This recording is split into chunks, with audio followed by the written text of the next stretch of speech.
오늘 본문은 룻기 3장과 4장, 사도행전 28장, 예레미야 39장, 그리고 시편 11편과 12편의 말씀입니다.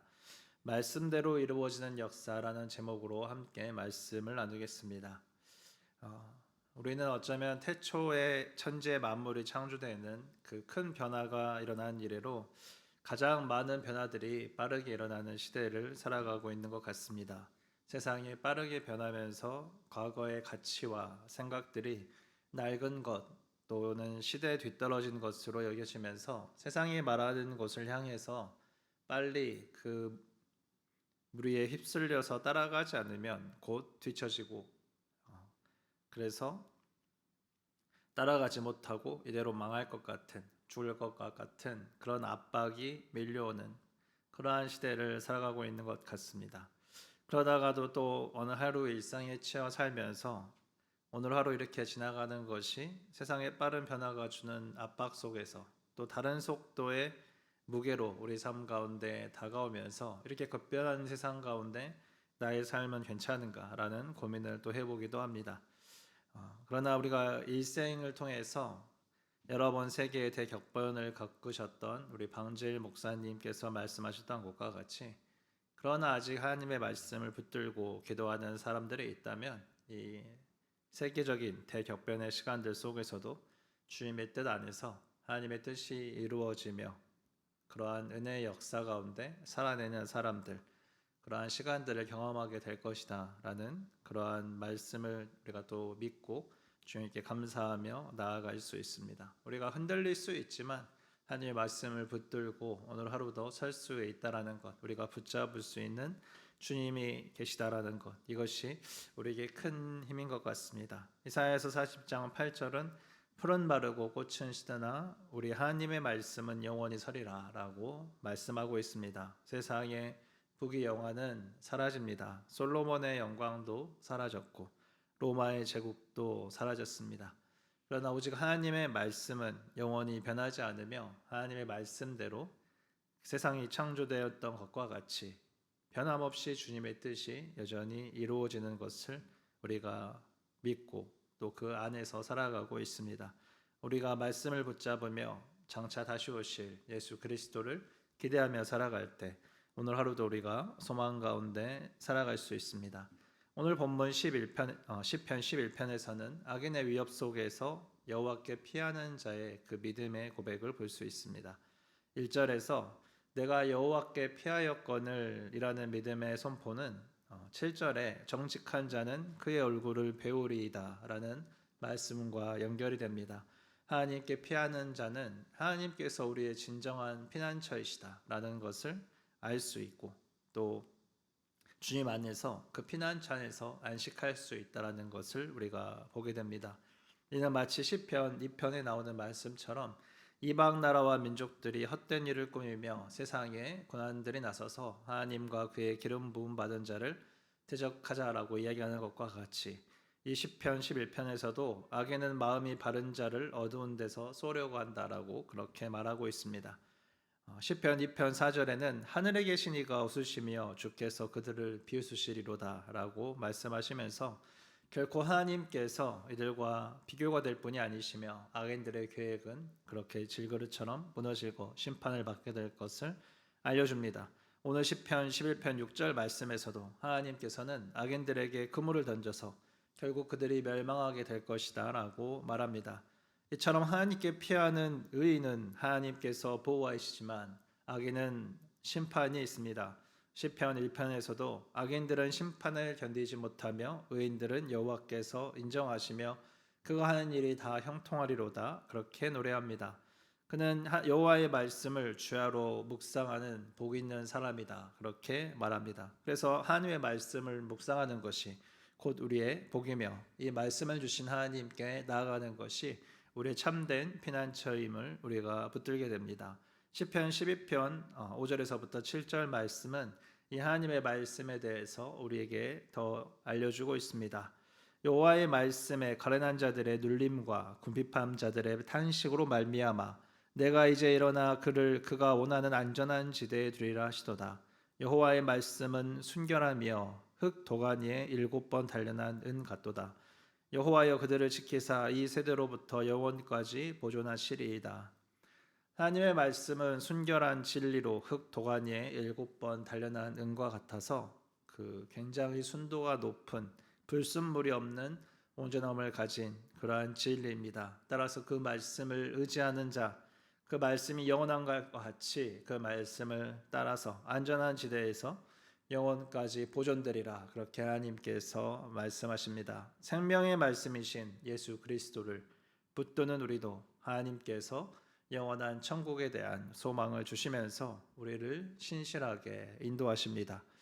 예레미야 39장은 예루살렘 성의 함락과 남유다의 멸망을 다루고 있습니다. 시드기야 왕 제9년 열째 달에 바빌론의 느부갓네살 왕과 그의 군대가 와서 예루살렘을 에워싸고 진을 쳤습니다. 2년 2개월 만에 예루살렘은 함락이 되고 바벨론 왕이 도망가던 시드기야 왕을 붙잡습니다. 그래서 그가 보는 눈앞에서 아들들을 죽이고 또 유다의 모든 귀족들을 죽였으며 시드기야의 눈을 빼버리고 또 사슬로 묶어서 바벨론으로 사로잡아 갑니다. 하나님을 떠난 남유다의 멸망은 곧 심판이 일어나리라 라고 말씀하셨던 그 하나님의 말씀 가운데에서도 회개하지 않고 돌아오지 않았던 그 이스라엘 백성들에게 그대로 이루어집니다. 그러나 16절에서부터 18절 말씀에 죄에 대한 하나님의 그 심판 가운데에서도 하나님을 믿는 한 사람, 구원을 받은 한 사람이 등장합니다. 그는 구스인 에벳 멜렉입니다. 구스인 에벳 멜렉에게는 목숨을 구하는 종이 있을 것이다. 그렇게 이야기합니다. 38장의 말씀을 보면 에벳 멜렉은 구스인 곧 에티오피아 사람이지만 유다에서 내시로 일하고 있었던 그는 왕의 눈치를 보지 않고 예레미야에게 행하는 그 악한 일들에 대해서 지적하며 올곧게 말합니다. 그는 믿음의 행동을 했습니다. 그 결과 에벤멜렉은 바벨론의 침략으로 남유다가 멸망할 그때에도 이방인이지만 목숨을 구하는 은혜를 얻게 됩니다. 하나님의 말씀은 이스라엘 민족을 통해서 우리에게 전해졌으나 그 말씀은 이스라엘 민족을 위한 말씀만이 아니라 온 민족을 향한 말씀이며 그 말씀을 주신 하나님은 이스라엘의 하나님이시면서 또한 온 세상의 창조주이자 통치자이신 하나님이십니다. 그래서 그 말씀을 믿는 것인지 아닌지 이것이 중요한 조건이지 우리가 어떠한 태생인지 어떠한 환경 가운데 거하고 있는지 우리가 어떤 존재인지가 중요한 것이 아닙니다. 진리신 말씀을 붙잡는 것이 우리를 진리 가운데로 인도하며 우리가 어떤 존재이든 간에 우리의 모든 죄가 사함받고 하나님의 자녀가 되는 새로운 피조물이 되는 그 특별한 은혜로 우리를 초청합니다. 이는 믿음으로 시어머니 나오미를 따랐던 이방 여인 룻을 통해서도 구속사의 계보를 있게 하심에서 하나님의 그 보편적인 풍성하신 사랑이 온 민족에게 퍼져나가기를 원하셨다라는 것을 잘 나타냅니다. 룻기 3장과 4장은 손해를 감수하면서도 하나님의 뜻을 따라서 기업모를 책임을 다했던 보아스와 그 시어머니의 조언에 순종하여서 보아스에게 나아갔던 룻의 삶을 우리에게 보여줍니다. 이들에게 임한 은혜는 그 기업을 모를 자, 그 약속을 지키는 하나님의 말씀을 따르는 순종의 삶에 주어진 선물이 무엇인지 보여줍니다. 자신의 계산을 먼저 했던 보아스보다 앞섰던 그 1순위의 기업 모를 자는 이름조차 성경에 남지 않습니다. 아무개로 잊혀집니다. 성경 언어로 보면 이 아무개를 플로니 알머니라고 하는데 누구라도 말할 필요도 없는 그런 아무개다라는 뜻입니다. 그래서 하나님의 말씀대로 살고자 했던 자들의 그 가정을 통해서는 다윗의 계보가 시작되지만 하나님의 약속을 하나님의 말씀을 그렇게 따르지 않았던 그 자는 누구인지 말할 필요도 없는 그런 아무개로 잊혀지고 맙니다. 마침내 예수 그리스도에게로 이어지는 놀라운 구원의 은혜, 아버지의 말씀을 붙잡고 그 말씀에 신실하게 따르는 자들, 주의 말씀에 순종하는 자들을 통하여서 이러한 놀라운 은혜가 풀어지게 됩니다. 20절과 21절 말씀을 보겠습니다. 살몬은 보아스를 낳았고 보아스는 오벳을 낳았고 오벳은 이새를 낳았고 이새는 다윗을 낳았더라. 룻기의 마지막은 야곱 곧 이스라엘로부터 축복을 받은 유다 지파에서 시작된 계보에서부터 보아스를 지나 다윗의 계보로 이어지며 이는 하나님의 말씀대로 신실하게 이루어지는 놀라우신 하나님의 섭리를 우리에게 보여줍니다. 하나님께서는 보아스와 룻의 결혼을 통하여서 유다인과 이방인이 하나 되는 한몸됨을 가정의 모습을 통해 우리에게 보여주셨고 이는 장차 이방인에게도 구원의 은혜를 베푸실 선하신 계획이다라는 것을 우리에게 알려줍니다.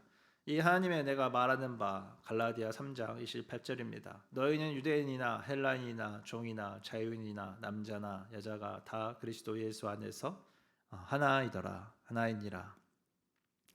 사도 바울은 갈라디아 말씀을 통해서 예수 그리스도 안에서 유대인과 이방인이 하나 되며 신분의 차이 없이 성별의 차이 없이 모든 이에게 허락된 복음의 은혜를 선포합니다. 사도행전 마지막 장인 28장은 이러한 이방인의 사도, 즉 이방인들에게 복음을 전하였던 사도 바울이 이제 마지막으로 로마에 입성하는 장면을 다룹니다. 28장 23절의 말씀입니다. 그들이 날짜를 정하고 그가 유숙하는 집에 많이 오니 바울이 아침부터 저녁까지 강론하여 하나님의 나라를 증언하고 모세의 율법과 선지자의 말을 가지고 예수에 대하여 권하더라. 그곳에서도 바울은 복음을 전하는 일을 멈추지 않았습니다. 바울은 선지자 이사야의 말씀과 같이 이 백성은 말씀을 들어도 마음이 둔하여져서 도무지 깨닫지 못한다라는 그런 말씀과 같고 이방인에게로 구원이 보내지며 그들이 듣고 구원을 받을 것이다. 그렇게 말합니다. 구원이 보내지며 그들이 듣고 구원을 받을 것이라는 것 30절과 31절 말씀입니다.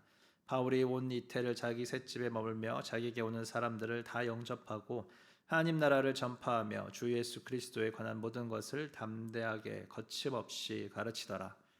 바울은 자신의 생명을 조금도 아깝게 여기지 않고 담대하게 하나님 나라를 전파하였습니다. 그에게 오는 모든 자를 영접하며 주 예수 그리스도에 관한 것을 거침없이 담대하게 가르쳤습니다. 요한과도 같은 마지막 서신은 아들과 같은 디모데에게 보냈던 디모데 후서이지만 오늘 본문 사도행전 28장에서는 바울의 인생에서 이방인들을 섬겼던 서사적인 여정의 마지막 장인 그 로마의 입성을 끝으로 마무리됩니다. 사도행전 1장 8절의 말씀 오직 성령이 너희에게 임하시면 너희가 권능을 받고 예루살렘과 온 유대와 사마리아와 땅끝까지 이르러 내 증인이 되리라 하시니라. 말씀하신 예수 그리스도의 선교 명령이 결국 당시의 세상의 중심인 로마 제국의 심장부였던 로마에까지 그 바울이 복음을 전파하는 것으로 그렇게 하나님 말씀대로 이루어졌고 또 계속해서 그 말씀이 땅끝까지 전파될 것이다 라는 것을 말하고 있습니다. 오늘 우리는 상황과 상관없이 신분과 상관없이 하나님의 말씀을 듣고 하나님께 의지하는 자는 하나님께서 신실하게 지키시면서 돌보실 것을 말씀을 통해 함께 살펴보았습니다. 캄캄한 밤일수록 등대의 빛을 보고 나아가는 것이 가장 안전한 길입니다. 흔들리는 세상 속에서 오늘도 하나님의 말씀을 붙잡고 믿음의 선한 걸음을 걷는 귀한 다하우스 성도님들 되시기를 예수 그리스도의 이름으로 축원합니다. 함께 기도하겠습니다. 사랑의 풍성하신 아버지 하나님 감사합니다. 주님의 선하신 은총 가운데 하나님의 말씀을 우리 가운데 허락하여 주시고 그 말씀대로 이루어가시는 주님의 그 역사 가운데에서 우리가 주님과 함께 동행하고 있음을 인하여 감사합니다. 오늘도 삶의 무게와 또 세상의 흔들림 가운데에서 하나님을 온전히 바라보고 주님 앞에 굳게 서 있는 자들 될 수 있도록 은혜 허락하여 주셔서 믿음의 빛을 바라는 아버지 하나님 주님의 귀한 자녀들 될 수 있도록 한 분 한 분 붙잡아 주시고 인도하여 주시옵소서. 오늘 주님의 놀라우신 주님 또 회복과 다스림과 통치의 역사가 아버지 하나님 우리들 가운데 충만하게 있기를 간절히 기도합니다. 감사드리며 예수 그리스도 이름으로 기도드렸습니다. 아멘.